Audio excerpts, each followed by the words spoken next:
Hello students, last time we are discussing that how can we produce hydrogen in our lab. It means at that time we are reacted zinc granules is react with acid and they form easily hydrogen. Also in our last lecture we are also discussing about the different kind of the indicators which shows the different kind of the color to response of the acid or bases. Now we are discussing about the metal carbonate and metal hydrogen carbonate react with acid. Then how can metal carbonate or metal hydrogen carbonate react with acid?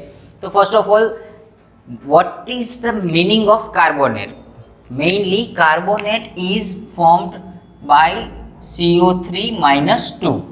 Also, if we will ionize CO3 minus 2, then further ionization of the CO3 minus 2 it gives CO2 and oxygen. Now हमारे पास metal है and metal hydrogen है. अब metal है तो metal में क्या आएगा, तो मेटल में हम इजीली यहाँ पे यूज करते हैं सोडियम मेटल को. अब हमको पता है कि कोई भी कंपाउंड को हमें फॉर्म करना है तो इसके सोडियम के ऊपर कौन सा चार्ज होता है, +1, CO3 के ऊपर -2.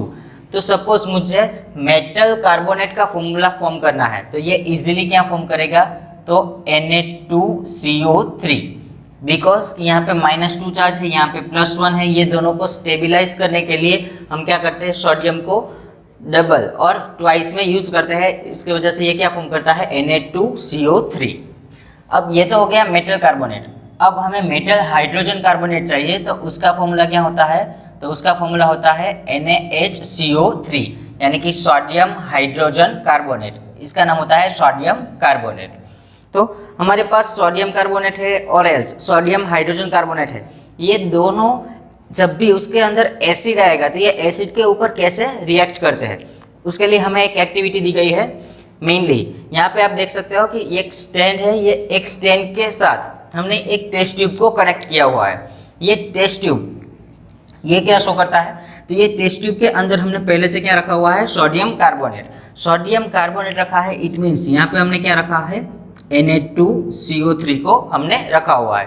अब ये Na2CO3 है, उसके अंदर बाय द थीसल फनेल हम ड्रॉप बाय ड्रॉप एसिड्स को क्या करते हैं, ऐड करते हैं. अब ड्रॉप बाय ड्रॉप यहाँ से एसिड ऐड होगा, it means acid easily react with the Na2CO3. अब सपोज हमने यहाँ पे एसिड है, ये HCl रखा है, तो ये रिएक्ट कैसे करेगा, तो Na2CO3 is react with HCl. तो फर्स्ट ऑफ ऑल ये आयोनाइज करेंगे तो आयोनाइजेशन में क्या शो करेगा, तो ये easily 2Na plus N CO3 minus 2 ये फॉर्म करेगा. यहाँ पे ये क्या शो करता है, H plus N Cl minus को. We know that positive of the first one react with the negative of the second one, also negative of the first one react with positive of the first one. अब आप यहाँ पे easily ये देख सकते हैं कि यहाँ पे CO3 माइनस 2 है एंड हाइड्रोजन +1 ही है, तो ये क्या शो करेगा, तो ये यहाँ पे हमने ये पहले भी शो किया था कि ये CO3 है, उसका फर्दर आयोनाइजेशन फॉर्म करता है. ये क्या फॉर्म करता है, CO2 and oxygen. It means कि ये हमने यहाँ पे आयोनाइजेशन तो किया CO3 का, ये फर्दर डिवाइड होगा एंड ये क्या फॉर्म करेगा, CO2 and oxygen -2. It means यहाँ पे अब ये CO3 रिएक्ट नहीं करेगा, उसके बजाय कौन रिएक्ट करेगा, तो ये ऑक्सीजन -2 है, ये ऑक्सीजन माइनस ये किसके साथ रिएक्ट करेगा, तो ये हाइड्रोजन के साथ रिएक्ट करेगा. अब आप यहाँ पे देख सकते हैं कि ऑक्सीजन -2 है, हाइड्रोजन +1 है, तो ये इजीली स्टेबल फॉर्म नहीं करेंगे. ऑल्सो आप यहाँ से भी देख सकते हो कि ये सोडियम +1 है और उसके सोडियम के मोल्स कितने यूज किए हमने, 2. तो ये 2 सोडियम है तो ये इजीली एक Cl के साथ नहीं, ये 2 Cl के साथ अपना कंपाउंड फॉर्म करते हैं. तो हम इसको बैलेंस करने के लिए मल्टीप्लाइड बाय 2 करते हैं. इट मीन्स कि यहाँ पे हमें 2H प्लस मिलेंगे और 2Cl माइनस. अब आप यहाँ पे इजीली प्रोडक्ट को शो कर सकते हो that 2Na and 2Cl they combine and form 2NaCl. After that 2 hydrogen and 1 oxygen they easily form H2O and after that we get the gas that carbon dioxide. अब आप यहाँ पे ये सोच रहे होंगे कि हमारे पास NaCl है, ये NaCl के थ्रू हमने जो प्रोडक्ट मिली थी उसमें ये सॉल्ट मिल रहा है, ऑल्सो हमारे पास वाटर भी है एंड CO2 है, ये CO2 इन गैसियस फॉर्म हमको मिल रहा है।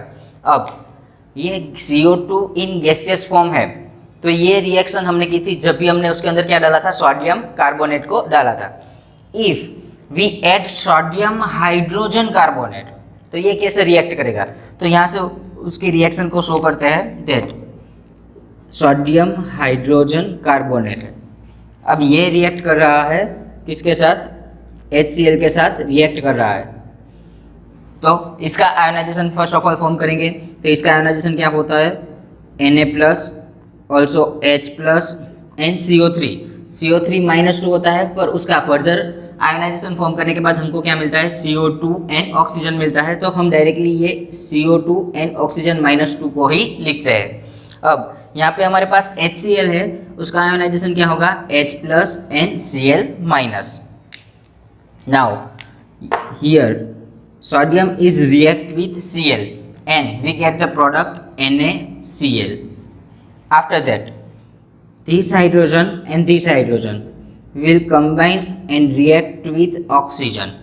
ये दोनों हाइड्रोजन एक दूसरे के साथ कंबाइन होते हैं, उसके बाद ऑक्सीजन के साथ रिएक्ट करते हैं एंड रिएक्शन फॉर्म होने के बाद ये क्या करेंगे, तो H2O को बनाते हैं। यानी कि ये है हाइड्रोजन है, ये दूसरा हाइड्रोजन, ये दोनों कंबाइन होते हैं, it means H2 and they will react with oxygen and oxygen के साथ रिएक्ट करने के बाद ये क्या फॉर्म करते हैं, H2O को फॉर्म करते हैं। अब यहाँ पे हमारे पास एक ही गैसियस फॉर्म में बचा है, ये क्या है, CO2। It means you can easily write that if metal carbonate or metal hydrogen carbonate react with acid, they form salt, water and carbon dioxide.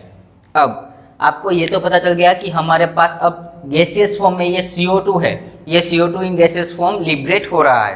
तो यहाँ से हमारे पास CO2 गैस है, वो बाय डिलीवरी ट्यूब दूसरी टेस्ट ट्यूब में चला जाता है।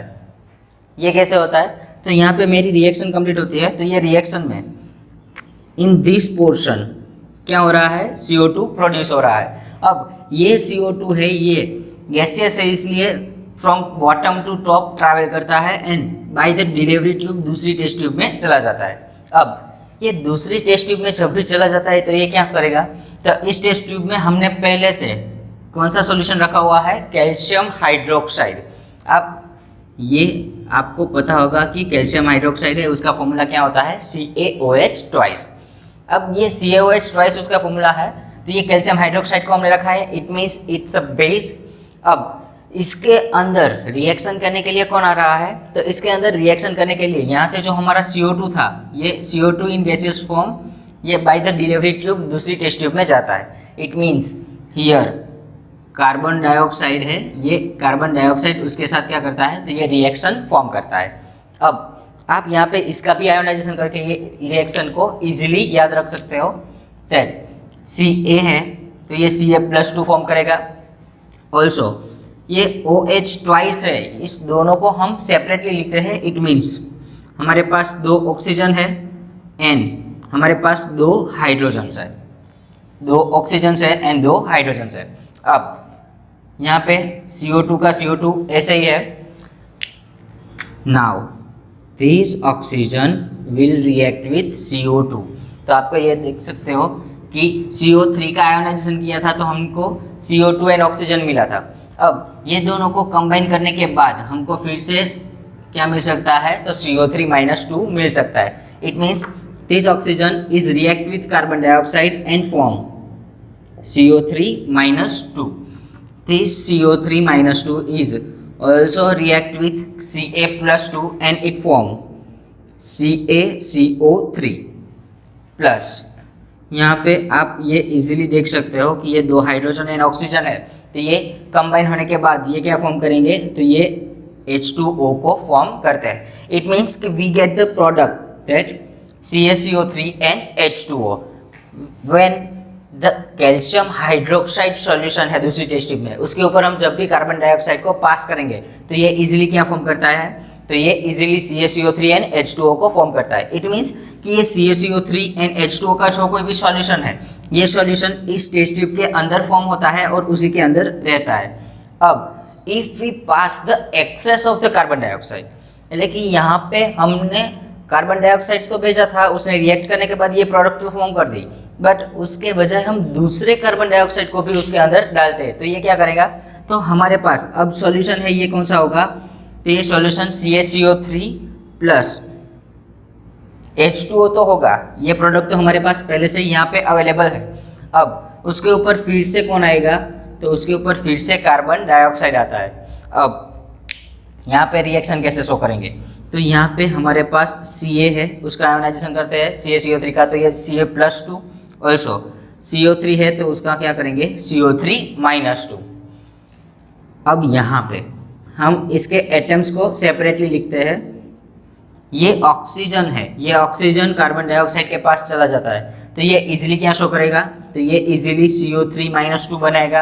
अब आप यहाँ पे देख सकते हो कि ये भी CO3-2 है, यहाँ भी CO3-2 है, तो एक हाइड्रोजन है, हमको पता है कि हाइड्रोजन के ऊपर प्लस चार्ज होता है, तो ये एक हाइड्रोजन है, ये CH3 के पास चला जाएगा, एन 30 हाइड्रोजन ये CO3 के पास चला जाता है। अब मेइनली क्या होगा, ये -2 तो था, अब ये +1 जा रहा है, तो उसके ऊपर चार्ज -1 शो करेगा N, तो ये form the compound HCO3-1। Also यहाँ पे भी आपको क्या मिलेगा HCO3-1, it means you get the 2 times HCO3। और यहाँ पे आपके पास +2 है, तो ये दोनों कंबाइन होने के बाद किसके साथ रिएक्ट करेंगे, तो ये Ca के साथ रिएक्ट करते हैं, एंड ये Ca के साथ रिएक्ट करने के बाद क्या फॉर्म करते हैं, तो ये Ca in bracket HCO3 twice ये प्रोडक्ट को फॉर्म करते हैं। इसका नाम क्या होता है, तो कैल्शियम हाइड्रोजन कार्बोनेट। तो ये कैल्शियम हाइड्रोजन कार्बोनेट है, ये इजीली हम फ्रॉम दिस एक्सपेरिमेंट हम फॉर्म कर सकते हैं। अब हम इस थियरी के बारे में तो पढ़ गए कि यहाँ पे मेटल कार्बोनेट और मेटल हाइड्रोजन कार्बोनेट है, ये एसिड के साथ कैसे रिएक्ट करता है। Also this question is the most important question for the board exam. अब ये जब भी आपको बोर्ड एग्जाम में पूछते हैं तो ये सभी डिटेल्स आपको लिखनी होती है विद द केमिकल रिएक्शंस। उसके बाद how do the acid and base react with each other, it means कि एसिड और बेस है हमारे पास, ये दोनों एक दूसरे के साथ कैसे रिएक्ट करते हैं। तो फर्स्ट ऑफ ऑल हमको तो ये पता होना चाहिए कि हम किस लिक्विड्स को एसिड बोलेंगे, किस लिक्विड को हम बेस बोलेंगे। तो उसके लिए हमने इन आवर लास्ट लेक्चर ये डिस्कशन किया था कि इफ़ फिनोल्फथैलीन को डालते हैं, इफ़ मिथाइल ऑरेंज को डालते हैं, ये दोनों इंडिकेटर है। ये दोनों इंडिकेटर्स को जब भी हम कोई भी सॉल्यूशंस में ऐड करते हैं तो ये दोनों इंडिकेटर में क्या होता है कि एसिड है उसका कलर कोई वेरिएशन शो करता है, बेस का कलर है ये भी डिफरेंट होता है। तो ये दोनों को हम easily from the reaction of the कोई भी इंडिकेटर है उसकी रिएक्शन से हम उसके कलर को सेपरेटली शो कर सकते हैं। तो हमें ये पता है कि अब एसिड कौन है और बेस कौन है। सपोज मेरे पास 2 लिक्विड है एंड ये दोनों लिक्विड में एक लिक्विड है ये HCl का है, दूसरा लिक्विड है ये NaOH का है। अब मैं इस दोनों लिक्विड के अंदर फिनोल्फथैलीन इंडिकेटर को डालता हूँ। अब हम जब भी फिनोल्फथैलीन इंडिकेटर को डालेंगे तो ये इजीली जो एसिड है उसके ऊपर कोई भी चेंज शो कर रहा नहीं है। अब जो हमारे पास NaOH है तो उसका कलर है उसको वेरिएशन में लाएगा। इट मीन्स कि एसिड का जो कोई भी कलर है उससे डिफरेंट कलर कौन शो करेगा इन बेस। फिनोल्फथैलीन है ये डालने के बाद तो ये बेस के साथ कौन सा कलर शो करता है, डार्क पिंक, और उसको आप रेड कलर भी बोल सकते हो। तो ये कलर शो करता है N। ये कलर शो करने के बाद ये इजीली हम सेपरेट कर देते हैं कि ये एसिड है उसका कलर चेंज नहीं हुआ है, और एल्स हमारे पास बेस है तो ये रेड कलर का और डार्क पिंक कलर का हो गया है तो ये बेस ही है, ये एसिड नहीं है। अब ये तो वेरिएशन हमको पता चल गया कि एसिड क्या है बेस क्या है। अब इन एसिड और बेस हम रिएक्शन को कैसे फॉर्म करेंगे। तो सपोज हमारे पास कोई एक रिएक्टेंट है HCl, ये रिएक्ट कर रहा है KOH के साथ। आपको अब ये पता होगा कि जिस सॉल्यूशन के अंदर OH आ रहा है तो ये हाइड्रोक्सिल ग्रुप क्या शो करता है, तो ये हाइड्रोक्सिल ग्रुप इजीली क्या शो करेगा, तो ये हाइड्रोक्सिल ग्रुप बेस है ये शो करता है। अब कोई भी केमिकल रिएक्शन है तो हमको पता है कि क्या करना है, तो सिंपली आयोनाइजेशन फॉर्म करना है। तो ये आयोनाइजेशन फॉर्म करने के बाद क्या बनाएगा, तो ये H plus and Cl minus को बनाएगा, और एल्स यहाँ पे KOH में K प्लस OH माइनस। अब positive of the first one react with the negative of the second one, और negative of the second one is react with positive of the first one. तो ये easily क्या show करता है, तो एक product KCl form करते हैं एंड सेकेंड प्रोडक्ट H2O को फॉर्म करता है। अब आप यहाँ पे देख सकते हो कि if acid react with base, if acid react with base they form first of all salt and second हमको क्या मिल रहा है, वाटर। हाँ, आपको ये पता होना चाहिए कि this reaction is also known as the neutralization reaction. It means कि जब भी कोई एसिड है ये बेस के साथ रिएक्ट करता है तो ये ऑलवेज क्या फॉर्म करता है, तो ये ऑलवेज हमको एक ही चीज़ यानी कि सॉल्ट एंड वाटर दे रहा है। इट मीन्स कि यहाँ पे एसिड एंड बेस कंबाइन होने के बाद न्यूट्रल कंपाउंड्स मिल रहे हैं, तो ये न्यूट्रलाइजेशन रिएक्शन को शो करते हैं। और यहाँ पे जो न्यूट्रलाइजेशन रिएक्शन है उसकी पीएच है, ये पीएच में वेरिएशन आ सकता है, बट उसकी जो कोई भी रिएक्शन है ये रिएक्शन कैसे हो जाएगी, न्यूट्रल रिएक्शन शो होती है। तो हम ये सोच सकते हैं कि हमारे पास एसिड और बेस है, ये दोनों कंबाइन होने के बाद न्यूट्रल कंपाउंड्स यानी कि न्यूट्रलाइजेशन रिएक्शन फॉर्म कर रहा है। तो ये सभी एसिड और सभी बेस इसमें कॉमन होगा या फिर कोई रिएक्शन ऐसी है कि जिसके अंदर डिफरेंट होगा। तो मेनली हमारे पास जब भी कोई एसिड है और बेस है, आइदर वो एसिड स्ट्रॉन्ग एसिड है और वीक एसिड है, एल्स कोई स्ट्रॉन्ग बेस है और वीक बेस है, तो ये दोनों जब भी रिएक्ट करेंगे तो ये सिंपल एक ही प्रोडक्ट को फॉर्म करेंगे, ये सॉल्ट एंड वाटर को। इफ ये सॉल्ट एंड वाटर को ही फॉर्म कर रहे हैं, इट मीन्स जो कोई भी एसिड है और जो कोई भी बेस है ये जब भी कंबाइन होंगे, वो भले कोई भी हो, इट मीन स्ट्रॉन्ग हो वीक हो, उसके ऊपर डिपेंड नहीं करता। ये मेनली डिपेंड क्या करता है कि ये एसिड है ये बेस है, ये दोनों को कंबाइन करते हैं तो ये फॉर्म क्या करेंगे, तो ये दोनों कंबाइन होने के बाद इजीली यही फॉर्म करेंगे कि ये सॉल्ट एंड वाटर है। इट मीन्स यहाँ पे ये रिएक्शन है, ये रिएक्शन कौन सी हो जाती है, न्यूट्रलाइजेशन रिएक्शन फॉर्म होती है। ऑल्सो हमने यहाँ पे HCl एंड KOH को लिया था। अब हम सपोज यहाँ पे H2SO4 यानी कि सल्फ्यूरिक एसिड को ले रहे हैं एंड सल्फ्यूरिक एसिड है उसकी रिएक्शन हम NaOH के साथ शो कर रहे हैं। तो हमको क्या करना है, फर्स्ट ऑफ ऑल तो हम यहाँ पे आयोनाइजेशन फॉर्म करेंगे एंड आयोनाइजेशन क्या होता है H2SO4 का, तो H2SO4 का ionisation 2H plus and SO4 minus 2। यहाँ पे NaOH है, वहाँ पे क्या करता है Na प्लस OH माइनस। अब आप यहाँ पे इजीली ये देख सकते हो कि SO4 के ऊपर -2 चार्ज है, Na के ऊपर +1 ही है, तो हमको यहाँ पे 2 से मल्टीप्लाई करना पड़ेगा, तो ये 2Na plus and 2OH minus show करेगा।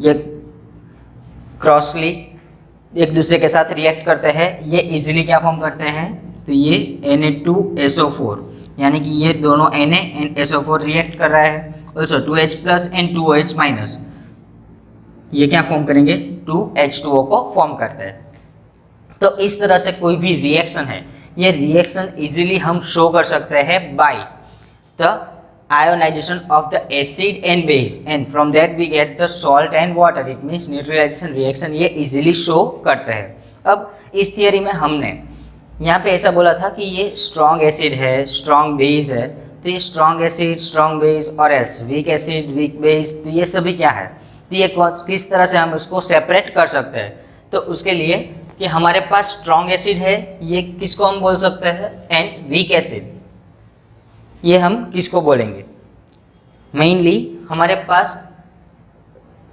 एसिड है तो उसके 2 टाइप है, strong acid also weak acid. अब हमारे पास बेस है, ये भी 2 तरह के हैं, स्ट्रॉन्ग बेस है एंड वीक बेस है।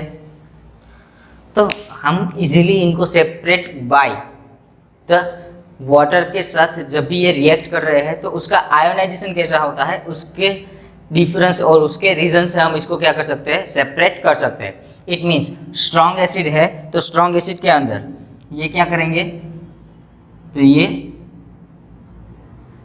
कंप्लीटली आयोनाइज्ड हो जाएंगे। इट मीन्स कंप्लीट आयोनाइजेशन जिस एसिड में शो होता है तो ये कंप्लीट आयोनाइजेशन जिस एसिड में शो करेगा तो उसके अंदर हम क्या शो करेंगे, स्ट्रॉन्ग एसिड है। एल्स उसके ऑपोजिट में जिसका completely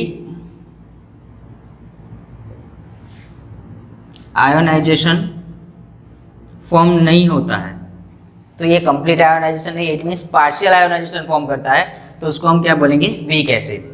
same to same in base, जो कंप्लीट आयोनाइजेशन फॉर्म करेगा ये क्या है, स्ट्रॉन्ग बेस है। जो कंप्लीट आयोनाइजेशन फॉर्म नहीं कर रहा है ये क्या है, वीक बेस है।